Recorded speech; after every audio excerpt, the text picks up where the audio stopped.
Hello students, welcome back to my channel. Today we will discuss mass spectrometry part 2.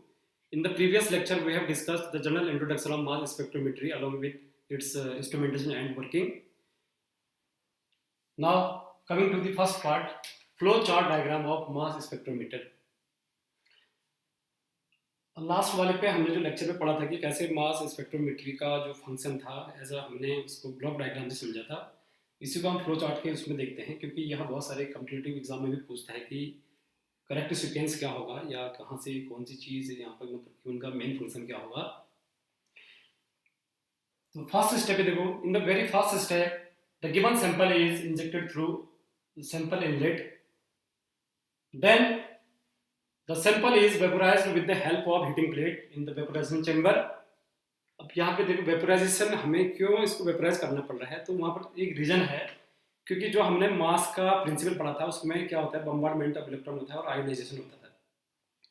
तो liquid sample और solid sample पे molecule क्या होते हैं, बहुत क्लोज होंगे तो उस पर इलेक्ट्रॉनों का इजेक्शन पॉसिबल नहीं है इजीली, तो that's why we are taking the vaporised sample. Then the vaporised molecules are entered to the ionization chamber where the ionization of vaporized molecule takes place with the help of electron gun. Electron gun होगी यहाँ पर एक tungsten filament से, वहां से क्या होगा, electron gun से वह क्या करेगा, नॉकआउट करेगा सबसे लूजली हेल्ड इलेक्ट्रॉन। अब लूजली हेल्ड इलेक्ट्रॉन को क्यों भाई वहां पर इजेक्ट कर रहा है, इसके पीछे रीजन है क्योंकि उसकी जो न्यूक्लियस से क्या होगी, जो बाइंडिंग कैपेसिटी की वह सबसे लूजली हेल्ड होगा, इसलिए इजीली इजेक्ट होगा। जैसे अब इसको हम ऐसे समझें कि किसी वॉल पे हम क्या करें, अगर यहाँ से बाहर से पत्थर को हम वहाँ से फेंकेंगे उस पर, तो वहाँ पे कौन सी ईंट या ब्रिक सबसे पहले बाहर नहीं होगी, वहाँ सबसे लास्ट आउटर मोस्ट वाली बाहर होगी। ऐसी फिनोमिनन भी मास में भी होता है कि जब हम हाई क्या करेंगे, एनर्जी के इलेक्ट्रॉन को बम्बार्ड करेंगे किसी न्यूट्रल मॉलिक्यूल पे, तो वह क्या करेगा, इलेक्ट्रॉन को नॉकआउट करेगा और उस न्यूट्रल मॉलिक्यूल क्या करेगा, क्योंकि एक इलेक्ट्रॉन की कमी हो रही थी, वह रेडिकल और कैटायन भी चेंज हो जाएगा, तो उसका मॉलिक्यूलर आयन या पेरेंट आयन भी कह रहे थे। जैसा कि हमने लास्ट टाइम पढ़ा था कि आयोनाइजेशन पे जो न्यूट्रल मॉलिक्यूल M थी वह कन्वर्ट होती है M plus cation plus 2 electron यहाँ पे इजेक्ट होते थे, एक इलेक्ट्रॉन किसका जो यहाँ से इलेक्ट्रॉन गन से निकला, एक इलेक्ट्रॉन इसका था, जो 2 इलेक्ट्रॉन के उसमें। अब फिर जैसा फिर हमने पहले पढ़ा था कि इसमें से सिर्फ देखो कि 8 to 10 इलेक्ट्रॉन वोल्ट जो 70 इलेक्ट्रॉन वोल्ट का इलेक्ट्रॉन हमने बम्बार्ड किया था, उसमें से इसको रेडिकल कैटायन में कंज्यूम हो रहा था, but rest of the energy is consumed in the further fragmentation of this radical cation into different fragmented ions. Then the next step is the fragmentation. तो आयोनाइजेशन जैसे यहाँ पर क्या था कि जो ये रेडिकल कैटायन मॉलिक्यूल बना वह फर्दर क्या होगा, बहुत सारे डॉटर आयंस में टूटेगा, प्लस साथ में क्या होगा, जो neutral molecules radicals and anions are क्या होती है, वो pumped out through the vacuum pump, क्योंकि उनको डिटेक्ट नहीं करता था, ये चीज़ें हम पहले भी डिस्कस कर चुके हैं। देन फ्रेगमेंट्स में क्या होंगे, यहाँ पर डिफरेंट आयंस वहाँ पे क्या होंगी, क्रिएट होंगी, जिनका मास टू चार्ज रेशियो क्या होगा, डिफरेंट होगा।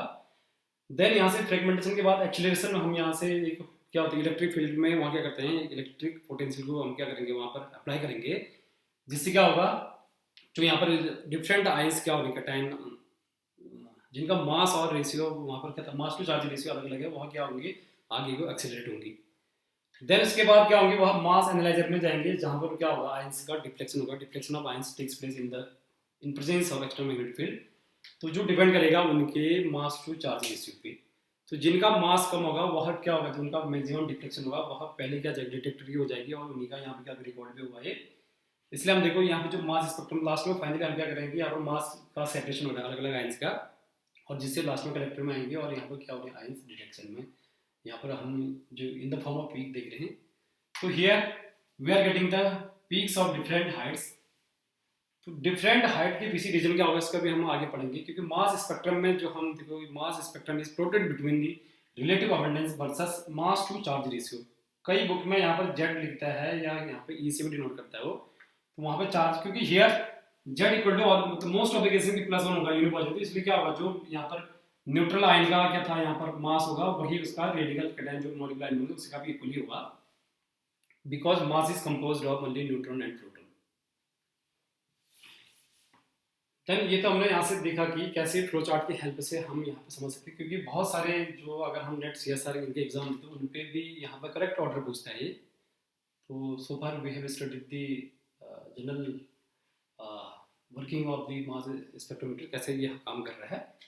Now coming to the next part. अब नेक्स्ट पार्ट पे आते हैं यहाँ पर हम why we are getting the peaks of different intensity in the mass spectrum. Let us illustrate this with the help of कोई यहाँ पे हम एग्जांपल ले लेते हैं कि यहाँ पर इंटेंसिटी क्यों, यहाँ पर इंटेंसिटी कैसे हम समझ सकते हैं, इंटेंसिटी पैटर्न। क्योंकि यहाँ पर जो पीक हाइट देखो, यहाँ पर एक पीक हाइट पूरी 100% की है, कुछ और कम वाले भी हैं। यहाँ पर पीक हाइट क्या है, अनइक्वल क्या है, इंटेंसिटी के है। तो इसके पीछे रीजन है भाई। देखो रीजन को समझते हैं। Let us take the example of neutral molecule. ये कोई हमने m मॉलिक्यूल यहाँ पे न्यूट्रल ले लिया। सपोज इसका जो मोलर मास मान लेते हैं, इसका मोलर मास हम लेते हैं 100 ग्राम। देन उसके बाद इसका जब आयनाइज करेंगे 70 इलेक्ट्रॉन वोल्ट से, तो यह चेंज हो जाएगा m रेडिकल कटायन। ये मॉलिक्यूलर आयन ना, ये हो गया है मॉलिक्यूलर आयन। अब इसका भी देखो m टू z रेशियो यहाँ पर होगा 100/1 + 1 = 100। जैसा कि यहाँ पर जो फर्स्ट यहाँ पर देखो बेसिक प्रिंसिपल ऑफ मास को भी कहते हैं कि न्यूट्रल मॉलिक्यूल जब हम बम्बार्ड करेंगे तो we will get a radical cation. This is called parent ion. अब यहाँ से इसके देखो सिर्फ रेडिकल कटायन बनाने में कंज्यूम होता है 8 to 10। जो रेस्ट ऑफ द एनर्जी होगा इसके डिफरेंट साइड से क्या होगा, फ्रेगमेंटेशन होगा। तो फर्दर सपोज हम मान लेते हैं इसमें इसके मॉलिक्यूल 1000 मॉलिक्यूल हमने यहाँ हमें मिले हैं रेडिकल कटाएंगे, इसके मॉलिक्यूल आएंगे। खाली हम सपोज मान लें 1000 मिले हमें। अभी हम इसको समझ रहे हैं क्योंकि यहाँ पर हाइट कम ज़्यादा क्यों आ रही है। देन देखो आउट ऑफ 100 में से इसका क्या होगा, फर्दर फ्रेगमेंटेशन होता है। यदि हम m+ में मान लें एक, m2+ में मान लें एक, m3+ मान लें, m4+ मान लें एक, मान लें हम m5+ एक मान लें, ऐसा ये क्या होगा, इनका आयनाइजेशन नहीं होगा। इतना था। अब यहाँ से सपोज हम यहाँ से मान लेते हैं कि 100 इसको बनाने के लिए। अब यहाँ से देखते हैं इनका जो मास होगा, फर्स्ट वाले आयन का मास हम यहाँ पर मानते हैं 10, 25, 35, 75, 85 एंड इसका 100 था। अब सपोज हम यहाँ पे मानते हैं कि ये वाली आयन कितनी बन रही हैं, आयन फॉर्मेशन कितना हो रहा है, उसको हम खाली सपोज में मान रहे हैं हम। अब नंबर ऑफ आयन से हम यहाँ से मानते हैं नंबर कितने बने हैं। सपोज ये बनते हैं 50, ये बनती है 100, ये बनेगी 150, ये बन रही है 200, ये बनी 300 और ये रहे 100 वाली। चलो हमने ये वाले माने 100। Now here we can see that maximum number of जो मॉलिक्यूल बने हैं वो 300 कौन सी वाली बनी है, कहाँ पर बनी है, m5 वाला, 85 वाली जो मास वाली। 300 वाले को हम यहाँ पर क्या माने, जैसे यहाँ पर हम कोई परसेंटाइल निकालते हैं कि जो बच्चा सबसे ज़्यादा अगर क्या करता है, स्कोर करता है, तो वहाँ पर हम परसेंटाइल के बेस पे 100%। उसी तरह यहाँ पर हम क्या करेंगे, ऐसे आयन जिनका मास 85 पर जो पीक आ रही थी, m2 चार्ज रेशियो 85 था, वह सबसे ज़्यादा बन रही है फ्रेगमेंटेड। मतलब 300, देखो जितनी ज़्यादा नंबर ऑफ आयन्स होंगी उतना ही उसका क्या होगा, रिलेटिव अबंडेंस होगा और उतनी उसकी पीक हाइट भी होगी। तो here ions having the mass to charge ratio 85 will be appeared as a base peak. इसको हम बेस पीक कहेंगे। बेस पीक क्यों कह रहे हैं अभी, क्योंकि इसकी इंटेंसिटी सबसे ज़्यादा है, तो इसको स्पेक्ट्रम में हम सबसे ज़्यादा ये बेस पीक वाले मानते हैं, बेस पीक।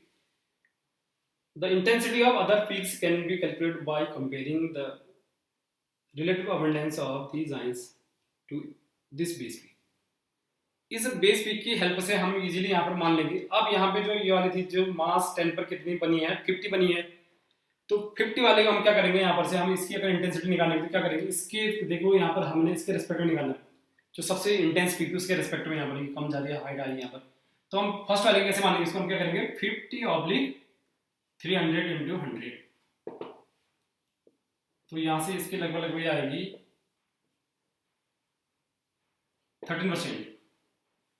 तो 13% ऐसे इसकी निकाल देंगे। यहाँ पर हम क्या करेंगे 50/300, यहाँ 100/300, 150/300, 200/300 इंटू मतलब 100 का यहाँ पर करते रहना % में, और 100 डिवाइडेड बाय 300।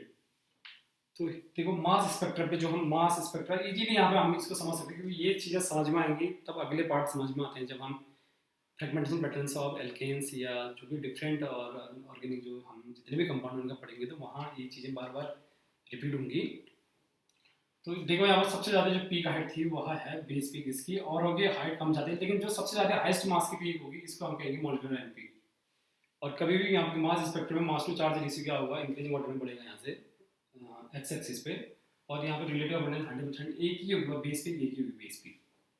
तो इस तरीके से हम समझते हैं कि कैसे हम मास स्पेक्ट्रम को एनालाइज करेंगे, जो डिफरेंट पीक्स की इंटेंसिटी ज़्यादा और कम होती है तो मोस्ट इंटेंस पीक होगी बेस पीक, और जो सबसे ज़्यादा मास की होगी। और एक चीज़ यहाँ पर याद रखो, in some cases molecular ion peak में be base peak but not always.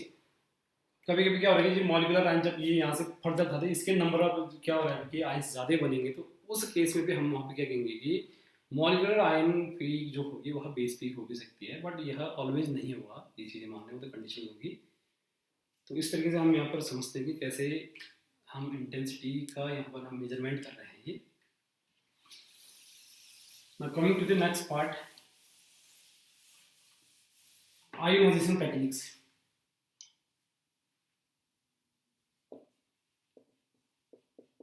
Ionization techniques in mass spectrometry. देखो ionisation is the key step in the mass spectrometry, because क्योंकि सिर्फ मास स्पेक्ट्रोमेट्री क्या करता है, सिर्फ कैटाइंस को ही डिटेक्ट कर रहा है, तो हमें सबसे पहली चीज़ था कि आयोनाइज करना है और इलेक्ट्रॉन को इजेक्ट आउट करना है दूसरी हेड को। देन इसके लिए आप डिपेंड करेगा कि देखो कि on the basis of energy जो कि हम सप्लाई कर रहे हैं इलेक्ट्रॉन को, उस बेसिस पे मेनली दो टाइप की है। First one is hard ionisation technique, second one is soft ionisation. Hard ionisation technique पे हम क्या करेंगे, वहाँ पर बहुत हाई एनर्जी इन्वॉल्व होगी। It means this is a process which involves very high energy. यहाँ पर वेरी हाई एनर्जी हमें सप्लाई करनी पड़ेगी। अब जब हम क्या करेंगे, ज़्यादा एनर्जी का क्या करेंगे, इलेक्ट्रॉन से बम्बार्ड करेंगे, तो वहाँ क्या करेगा भाई, जो मॉलिक्यूलर आयन बनेगा उसको फर्दर और ज़्यादा फ्रेगमेंट में क्या करेगा, उसको ब्रेक करेगा। तो यहाँ पर क्या होगा, मोर फ्रेगमेंटेशन।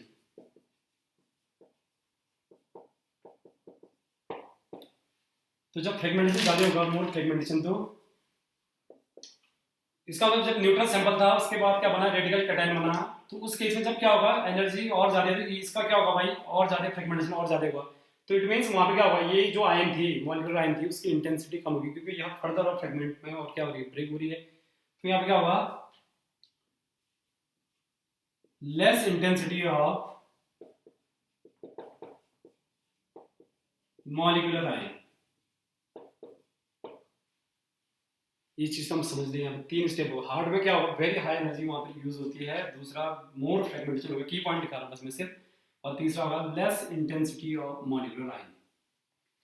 मॉलिक्यूलर आयन क्योंकि ये क्या होगा फर्दर, अभी यहाँ पर एनर्जी बहुत ज्यादा थी तो फिर क्या होगा, यहाँ फर्दर और क्या होगा, डॉटर आयंस में ब्रेक होगा। Now coming to the soft, यहाँ पर आयोनाइजेशन टेक्निक पे आते हैं। सॉफ्ट आयोनाइजेशन में इसका जस्ट रिवर्स होगा, यहाँ पे क्या लो एनर्जी का इलेक्ट्रॉन यूज करेंगे हम, लो एनर्जी, और लेस फ्रेगमेंटेशन होगा इस पर, फ्रेगमेंटेशन कम होगा। फ्रेगमेंटेशन कम होगा तो क्या होगा, जब इसका फ्रेगमेंटेशन कम होगा इसके क्या होगा भाई, इसका रिलेटिव अबंडेंस ज्यादा होगा, तो यहाँ पे क्या होगा, more intensity of molecular ion,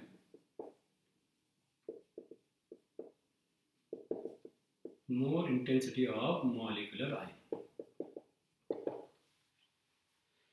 तो इस तरीके से यहाँ पर जो हम समझ, यहाँ पर कि आयोनाइजेशन की जो टेक्निक्स थी यह तो सिर्फ एनर्जी के बेसिस पे है, इसका जो ब्रॉड यहाँ पे क्लासिफिकेशन है वह तो होगा कि इनके फेज के आधार पर है। यहाँ पर फेज के आधार पर बहुत ब्रॉड है, जिसमें से there are several methods employed for the ionisation techniques, but out of जो भी और बहुत सारे मेथड हैं उनमें से electron ionisation is the most commonly use method. There is one other method chemical ionisation. इसके अलावा डिसॉर्प्शन टेक्निक में है तीन चार, जिसके अंदर आता है, एक है FAB, very important topic, fast atomic bombardment, और एक माल्डी करके है MALDI। तो उसको हम जो नेक्स्ट लेक्चर होगा उसमें हम पूरा ब्रॉड पढ़ेंगे यहाँ से। तो आज के लिए इतना काफ़ी है। Thank you for watching my video. Thank you.